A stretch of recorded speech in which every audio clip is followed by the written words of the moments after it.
Hi, I'm at the Largest Little Airshow in Victoria again. We got some really cool stuff to see today. Biplanes, 3D aircraft, scale aircraft, warbirds, explosions, everything. This is going to be really cool.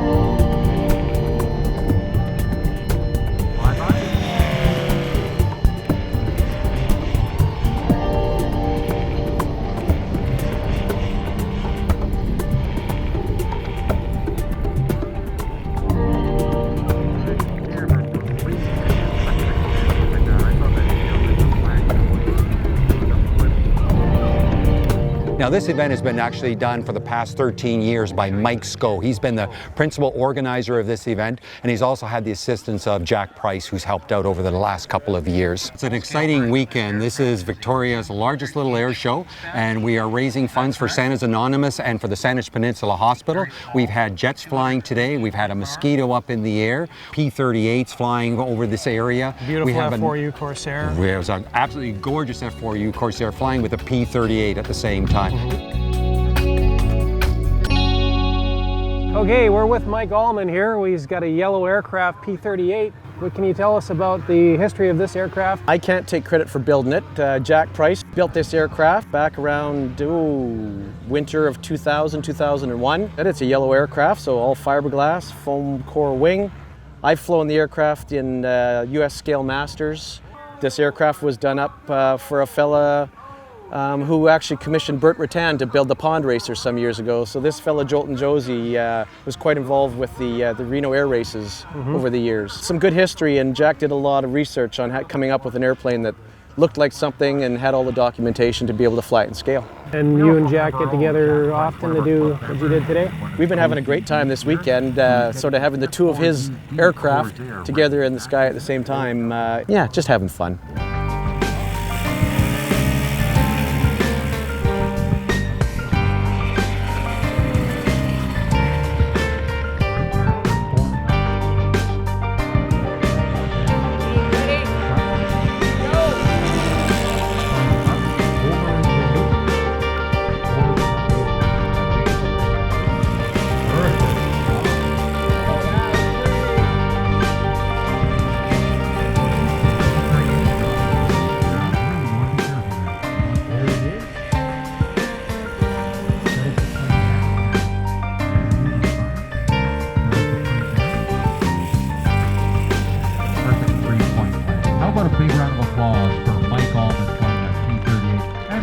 Okay, so with the real aircraft, of course, it would have counter-rotating motors, but you have to deal with them both turning in the same direction. What kind of challenge is that?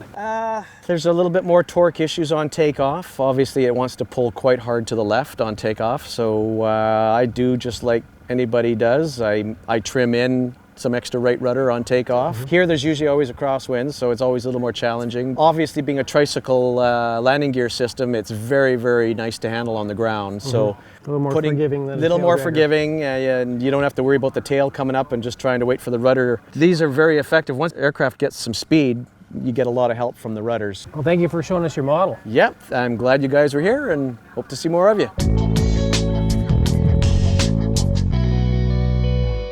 I noticed nobody really needed mosquito repellent today.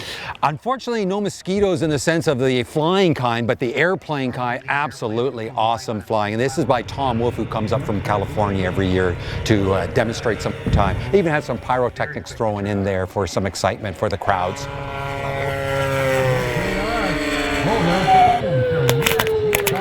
All right, we're with Dwayne Mateo with his Eindecker here. Beautiful model. What can you tell us about the background of this aircraft? The Eindecker was, it's a Fokker. For 3 months during World War I, this was the first aircraft that actually had the interrupter gear to shoot the machine guns through the propeller. So the chain-driven interrupter gear, this was the very first. World War I, it was pretty rare to see a monoplane. There was multiple biplanes, triplanes, but this being a monoplane is kind of unique. It was unique, and they weren't really that long-lived in terms of the service. Like you say, things changed pretty fast in World War I. But this was a monoplane, and it was like for 3 months it was the hot ticket. It's got an old Sato 270 that's still on glow. That's about 20 years old, that motor. Lots of time on it, so it actually runs really nice. They seem to run better with age, some of the old Satos. It's about 8 years old now, and it flies really quite nice.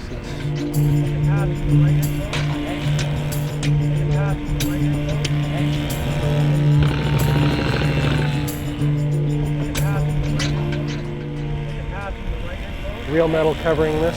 Yes, it is real metal, and it's all been burnished. So you burnished it by hand? It was done with a Dremel tool and a wire wheel, yeah, by hand. And they did that originally just so they didn't see all the dents and stuff in it. Okay, so they actually did that. They did that. That is scale, yes.